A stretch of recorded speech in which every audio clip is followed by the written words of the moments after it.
So being very intentional today. And that's when people always would ask me, so what's your 10-year plan, Shelene? What's your 20-year plan? I go, no, I have a 200-year plan. Mm. When I leave here, there is absolutely certain things that I want to be known for. As a wife, as a mom, as an entrepreneur, as an author, as somebody who is the founder of a charity. There's certain things I want to be known for. And there's certain things I do not want to be known for at all. And so those now are less and less on my schedule. But I had to ask myself that question. Because before, people were telling me who you're going to be. Shelene, you're great at this, go be that. You're good at this, do this. Okay.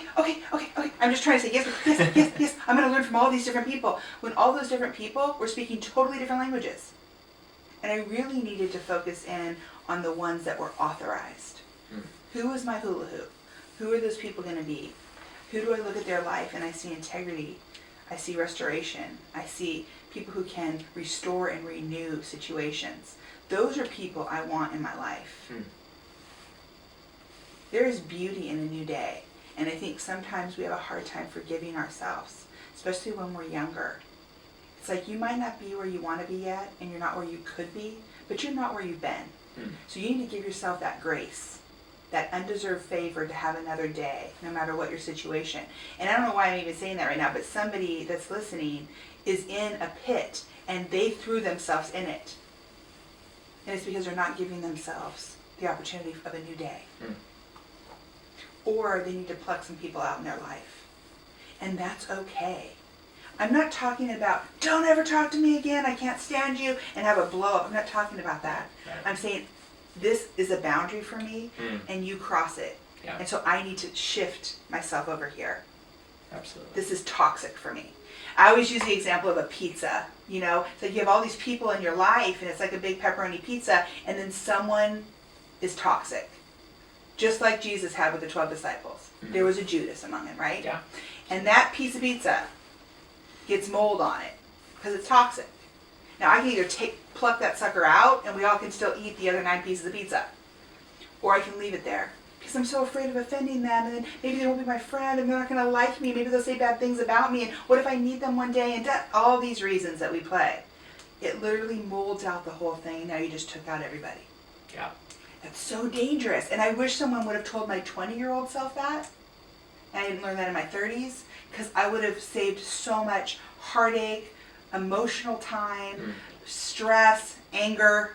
I'm Italian. I was really angry. Like, just stuff I didn't even need to waste my words on, you know? Yeah. And so that's why I love what you guys are doing, what you and Zach are doing here, and being able to share true stories. Not because anybody watching should look like my story, but because they have a story. And the only way we can find that story is by doing. And this is something that Zach and I talked about recently, one of our videos, is this idea that, you know, people ask us all the time, like, how can I do some of the things that you're doing or whatever? Because, you know, people find out that we're 23 years old and they freak out. It's like, what the heck, right? Yeah.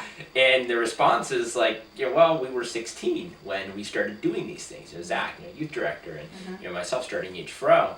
And it's like you have to do to learn who you are, you know, what you're good at, what you're not so good at, you know, and that becomes apparent pretty quick, right? Yeah. But what I feel like happens to so many students in high school or college or even in their early 20s is they don't get into the real world and take responsibility for anything until they're 23 years old, our age. And then that 7 years passes and they're 30, and they're where we are now when they're 30, because they haven't, you know, taken that jump and, you know, taken that risk and said, hey, I'm going to fail some. I'm going to put myself in some situations where I'm going to have to grow. Even the way you just said that, first of all, I'm going to fail some, right? No, I want you to fail. Yeah. That should be on your to-do list today. Shelene, how can I fail at something today? Which sounds so weird. Like, I know that sounds so weird. And you jumped at a young age, which is awesome. You had that support group around you in terms of people who saw your giftedness and they actually spoke truth to you. There's some people that don't have a strong mother and father. There's divorced families, there's abuse, there's all of these, they live in a different country and come to America. There's all these different surrounding situations. But I think when we can allow our heart to say the fail word is not an F word, okay? But as a fantastic opportunity to give us focus. Yeah. You are going to get where you want to go so much quicker than people who've had years to noodle on this. It's amazing to me.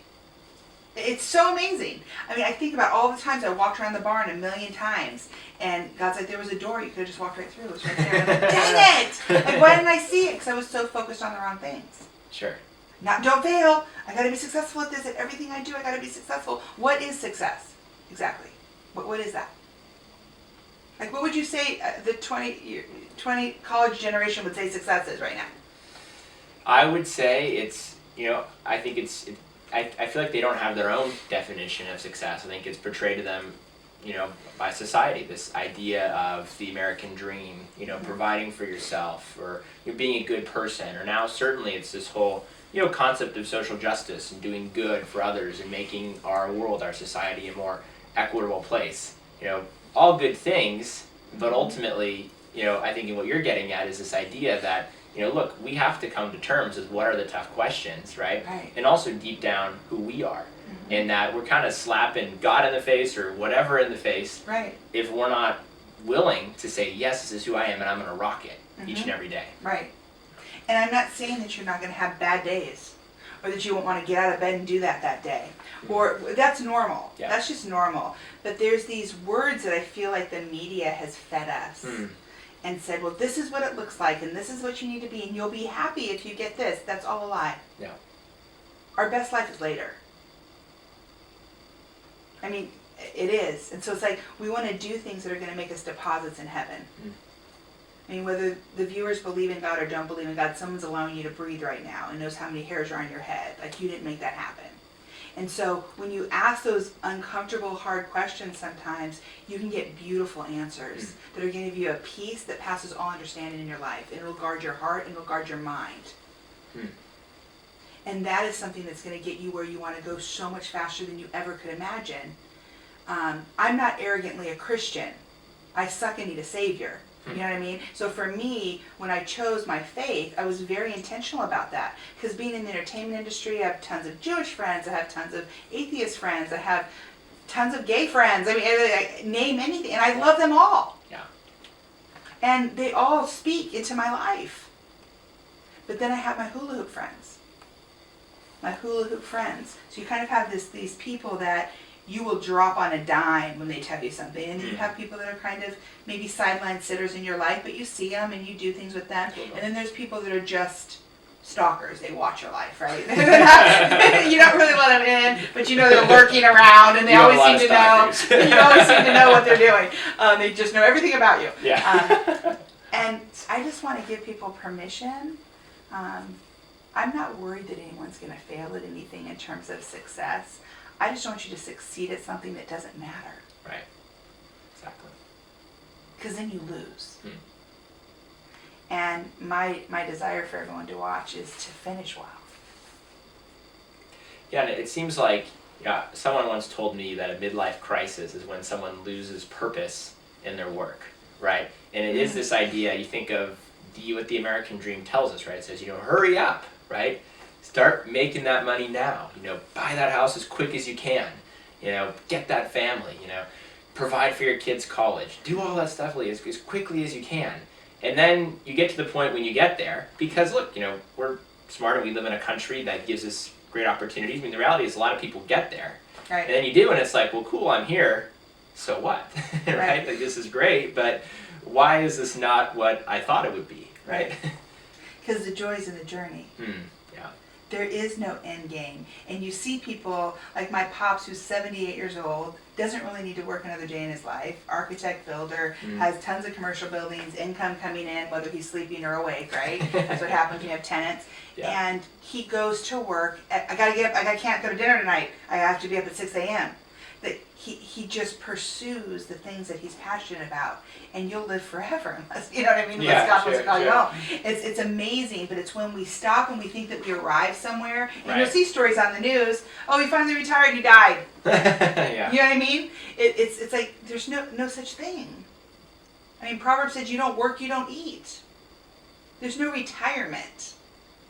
even if I don't have to go to that job that I did there, I can go to jobs around the world then if I don't have to go deliver mail or whatever the job was, you know? And so I think this whole destination where, oh, I'm going to get here, if I save up this much, it's just a lie.